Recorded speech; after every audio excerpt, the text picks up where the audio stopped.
Hi everyone, thanks for joining us for another episode of Cannabis Tech Talks, brought to you by Polyscience. This is Patricia Miller, Managing Editor for Cannabis and Tech Today.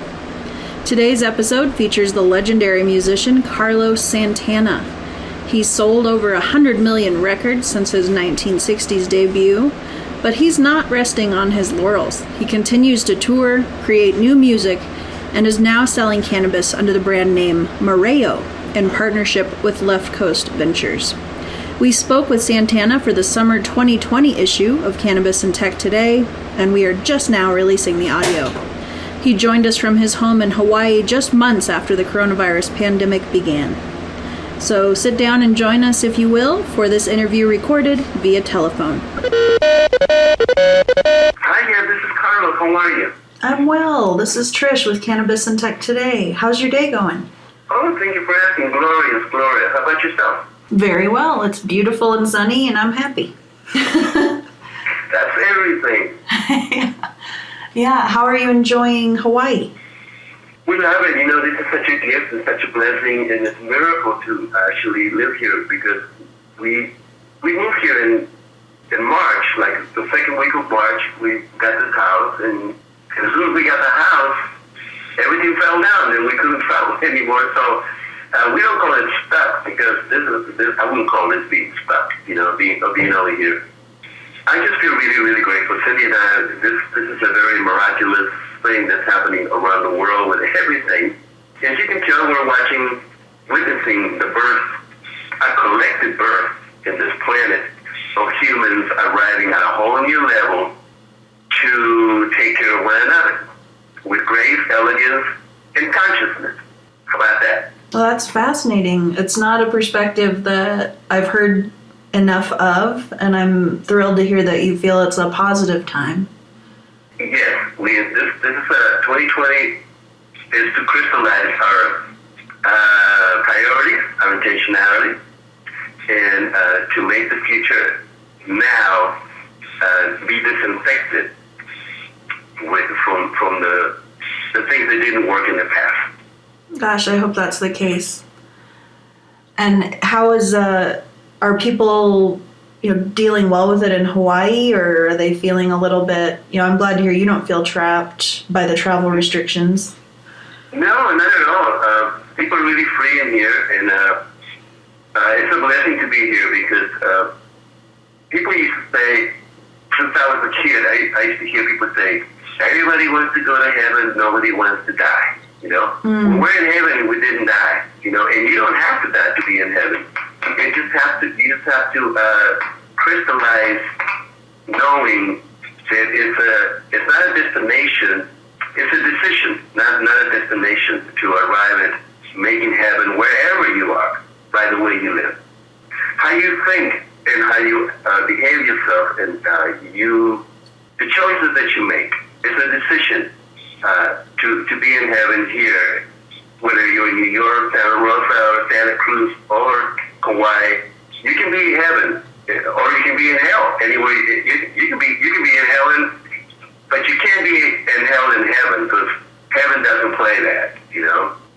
So we feel really encouraged. We have learned a lot living in this island for the last 2-3 months, and we'll take it forward in a positive way. I love that. And so have you been having to use technology to, communicate with loved ones who are not there with you? Have you been having to do like a lot of virtual meet and greets? Yes, we did a lot of that. One thing that I learned, because my youngest brother passed, I learned that I don't need AT&T and Horizon to connect with my mom and dad or loved ones who cross the portal to the other side. It's important to believe. In fact, this whole conversation is about believing, trusting, accepting, and surrender. That with spirit, you're not stuck anywhere. Hey? That's powerful. And I'm so sorry to hear about Guillermo passing last month. That must have been really challenging while, feeling kind of isolated from others. But it sounds like that didn't feel like a barrier to you? It was challenging because I wasn't there to bring comfort and a hug to my sisters and brothers. I have 4 sisters and now 1 brother. I have 2 brothers. But at the same time, I have learned to accept that I am closer now to my mom and dad and to my youngest brother. I immediately visualized my mom hugging my youngest brother, kissing his hands and feeding him chile rellenos and enchiladas and tacos, on the other side. So my imagination is very, very active and very vibrant and very tangible. So therefore, I'm grateful to God that I'm connected with you because both of us are going forward with what we're doing. Oh, that's beautiful. I love that image of your mother making food and welcoming him. And kissing his hands, yeah. That's beautiful. Have you been able to, I know you've got a virtual commencement that you're doing, I think it's next month for the USCLA Albert School of Music. Is that something that you're excited about? Do you think you can relay the same message virtually as you would if you were in person? Yes, I love to encourage, the students who just graduated. I always tell them when I do get a chance to be invited, I always tell them that I looked at their eyes like shining diamonds, a river or ocean of diamonds with the promise to fulfill that we will sculpture this planet and life into an unprecedented height of beauty, elegance, and excellence. People need encouragement, people need validation and encouragement. People need hope and courage. There's too much in every channel promoting fear. And that I find that to be very boring, predictable, and pathetic. I don't like fear. I let go of fear when I was a child because eventually I got bored with the Wolfman, Frankenstein, Dracula, and the Mummy. I said, okay, this was fun, but now it's not. It's boring. And I don't like fear. I like joy. And so this is what I share with them. Go forward with joy and change the world. I love that. Is that something that you would have liked to have heard when you were their age? Yes, I would have loved to hear that, of course. And I think I heard it through the heart and mouth of Martin Luther King and Mahatma Gandhi and Dolores Huerta and other people who came before me, Harry Belafonte and Maya Angelou. Hey, she graduated from Mission High School like I did, Maya Angelou. Oh, how cool. Yeah. Do you see a lot of parallels between what's happening now and that climate in the late 60s?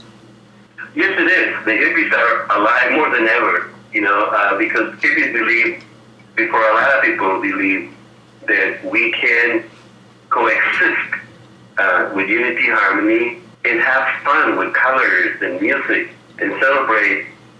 You know what I miss? I miss the love-ins that we used to have on the weekends and during the week, where people closed the parks, and in fact, they even closed the parks. They had tie-dye shirts and music and food and smoked some weed, as a meditation, of course. Mm-hmm. And we were able to, as hippies, look at the future. It became like a wave that all of a sudden you didn't see for a while. But just because you don't see the wave coming, it doesn't mean it's not there until it almost reaches the shore.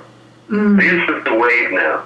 This is the wave that the hippies knew, the 7th wave of collective consciousness awakening.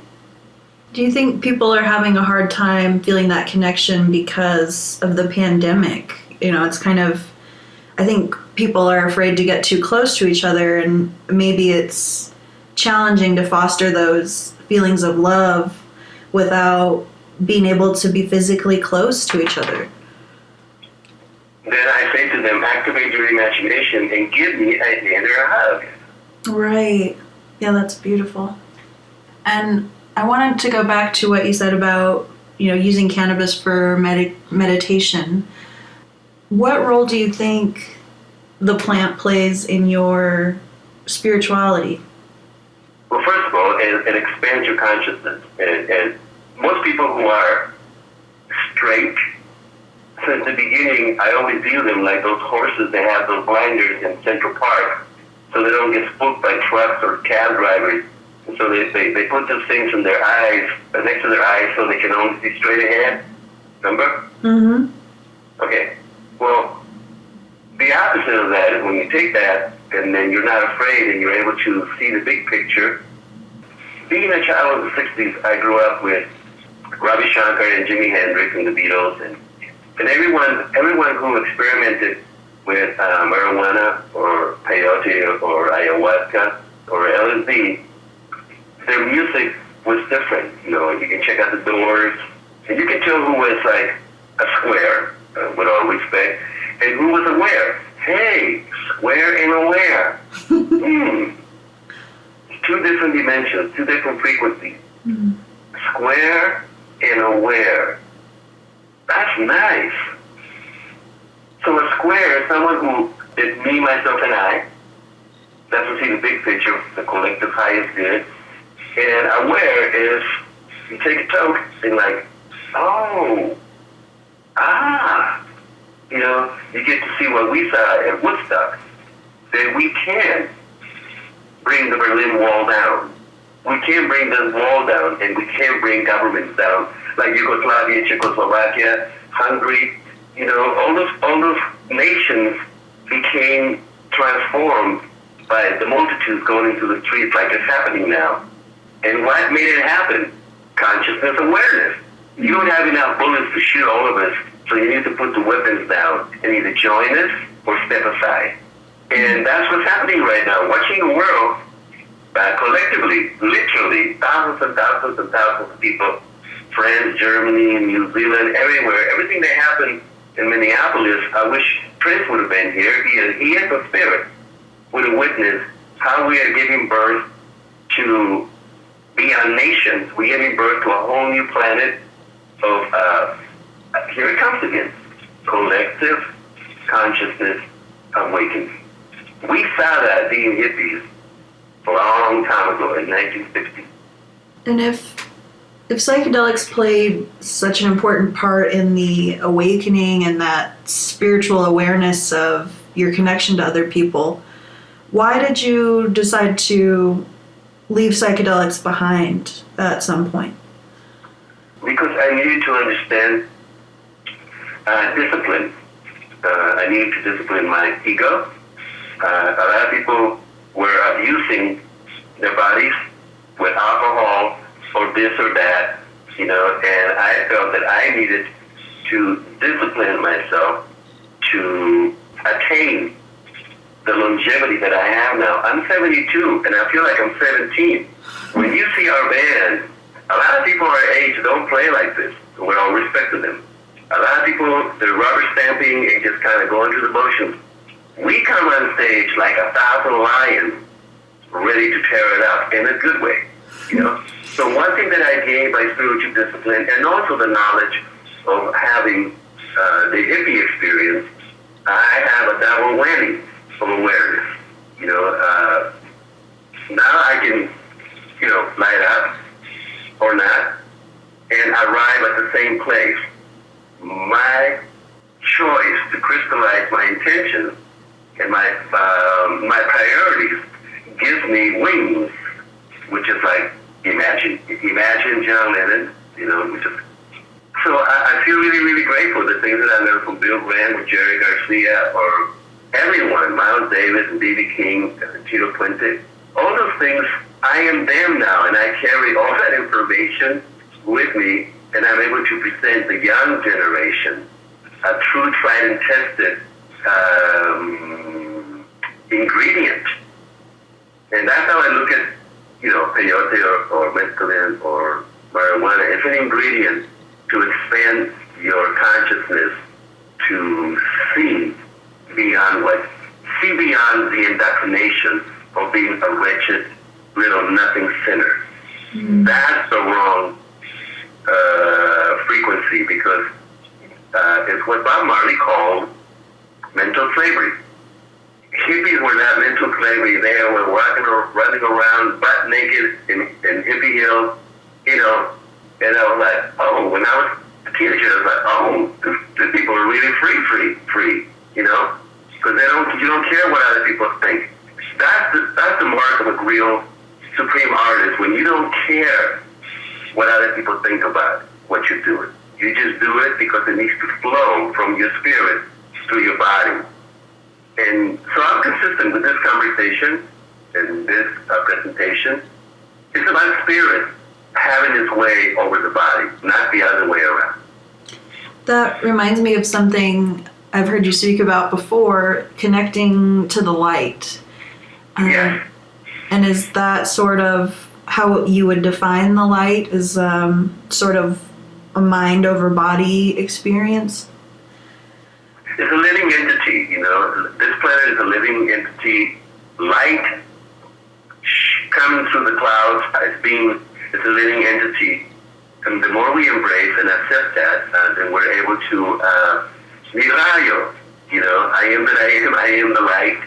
And Jesus was one of the first hippies who were saying that, but he's not the only one. It was said before even him. We just follow that frequency. I am so happy to be alive and to participate in this new tapestry of collective consciousness awakening. We'll be right back after a short commercial break, thanks to our sponsors, Polyscience. Every cultivator knows that facility design can make or break your grow. So why not choose the team with over 15 years of experience in the industry? Cerna Cultivation Technologies provides floor plan and architectural services, comprehensive HVACD equipment, lighting and benching, and so much more, all within your budget. It's time to grow your way. Go to Cerna.com. That's SURNA.com to learn more. I know that something that you talked about with your new cannabis line coming out is how you hope that it will help people to discover and shine that light. Do you think cannabis is something that helps people to kind of channel that and leave behind those shackles, those restrictions they feel in normal day-to-day life? Yes, anything that has to do with fear, doubt, insecurity is probably a big program in your brain, you know, whether it's, people call it indoctrination or Catholics or, you know, it has all kinds of names, but it arrives at the same thing. They try to chop your wings, you know, and all of a sudden you have to go through them to get to your magnitude, you know. But God didn't intend it for things to be like that. That was created by twisted, crooked minds for the whole purpose of creating governments, nations, concepts of being patriotic. I'll give you an example. It's very raw, but it's very true. Animals, whether it's monkeys or wolves or whatever, they pee on a tree and they said, this tree is mine because it smells like me, so don't come near. You know, so that's what we do with patriotism. This is my nation, this is my country, and love it or leave it, and they go to war, we go to war for it, just like animals do over their territory, quote unquote. You know, that's an animal mentality. Even patriotism is prehistoric. It's an animal mentality. When you say this whole world is my heart and my home, has a different frequency of awareness. And those people who think like that is more like angelic, archangels and angelic spiritual power reality. And so that's what I'm trying to promote, you know. I'm trying to promote a new awareness, just like John Lennon imagined, a new awareness of coexistence in this planet where we don't have to be shackled by someone else's ideology or beliefs. And if you don't believe what they believe, they gladly send you to hell. Well, guess what? We're not there anymore. That stuff doesn't work. We're in a place where if it's not for the highest good, and you're not functioning with impeccable integrity, you are the problem. You are the enemy. Go look in the mirror. You're the boogeyman. You know? Yes. I was thinking about your collaboration with your wife recently on the rendition of Imagine, which is beautiful. And I know that you're so involved with social activism and you're donating the profits from that to fight hunger. All of it. Which is amazing and so needed right now. But I started thinking about kind of that intersection between social justice and cannabis, and they've been linked since the 60s. But now I think the industry is starting to it's becoming more apparent how inequitable this legalization has been. Like, white entrepreneurs are making so much money, and there are still people of color behind bars for low-level cannabis charges. Do you think there's a way for the cannabis industry to develop more of that social equity, where it's something that's for everyone again and can be more inclusive of people of color? Yes, all the colors in the rainbow tell us the same thing. There's no conflict in there. Cannabis is, maybe 2 or 3 years since they opened the door in Colorado, and I know the person who did it, because his family was growing it from generations of American Indians. This new door that opened up is not only to get high, but it's to become aware of consciousness, frequency, dimension in a different way.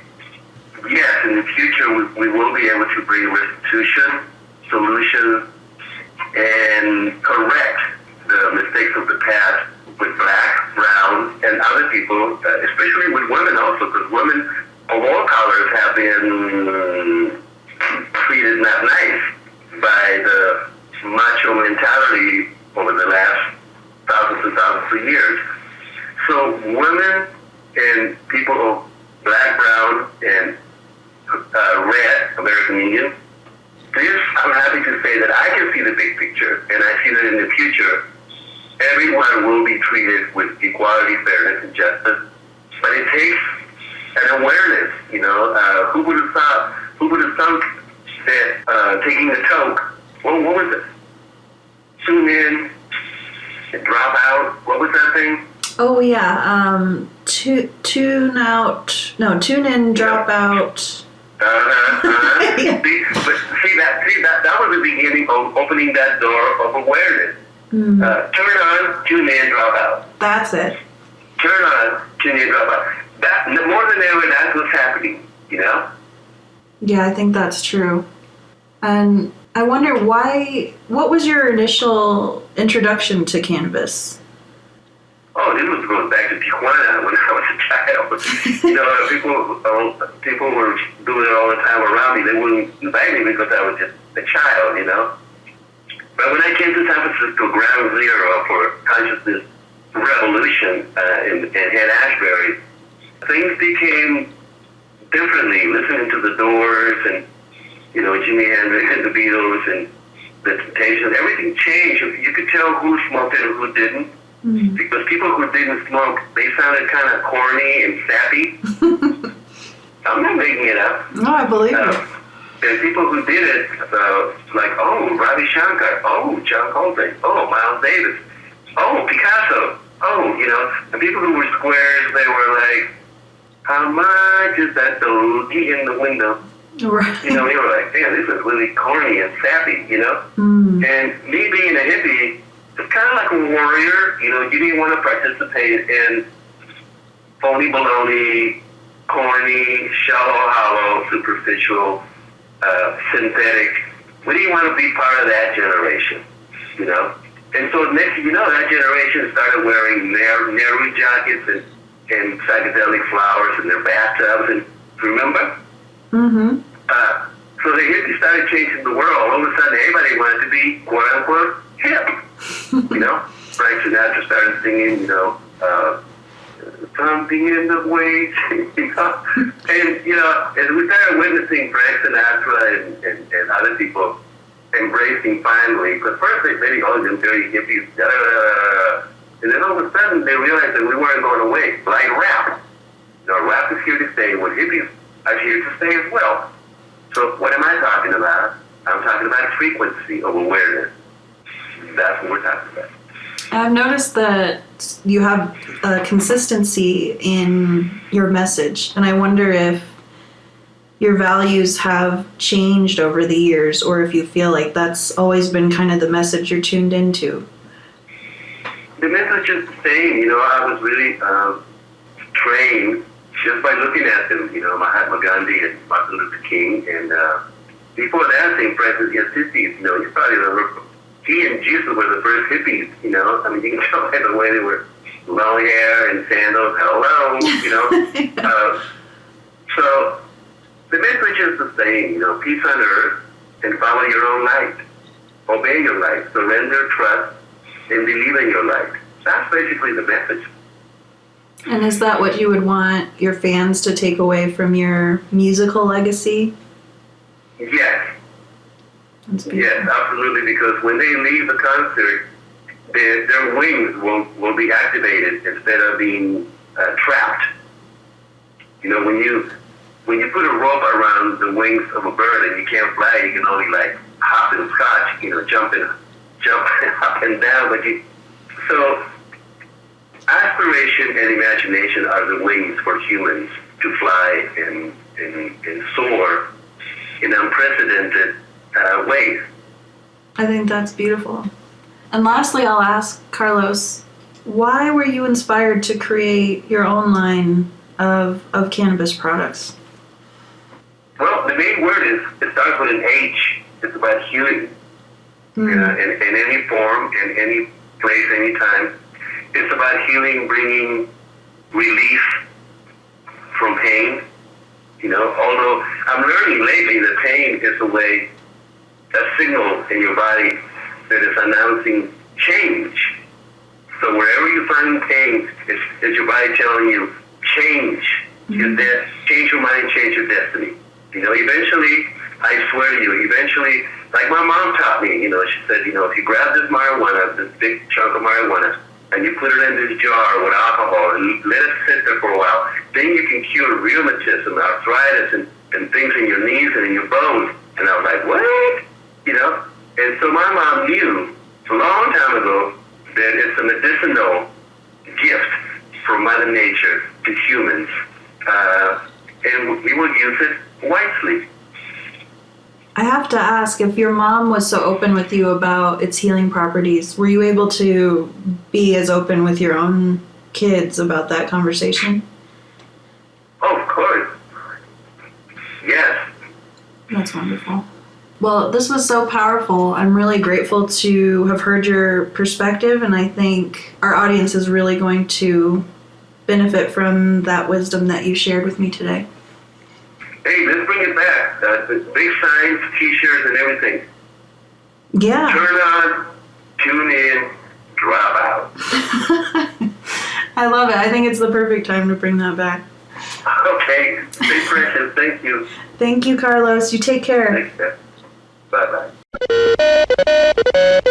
If you enjoyed today's episode of Cannabis Tech Talks, be sure to follow, like, and subscribe on Apple, iHeartRadio, or wherever you get your podcasts.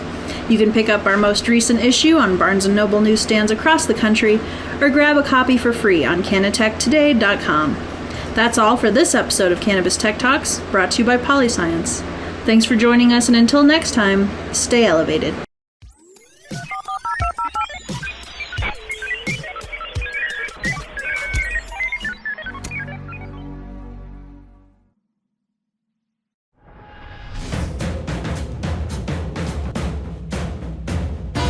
Hey, hello, I'm Tommy Chong from Cheech and Chong.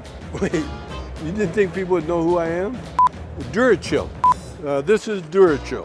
This is Durachill. This is Durachill. No, I don't talk like that. You want me to sell this? Buy it. Try Durachill or else. If you want something really nice in your laboratory, buy Durachill. You can't go wrong.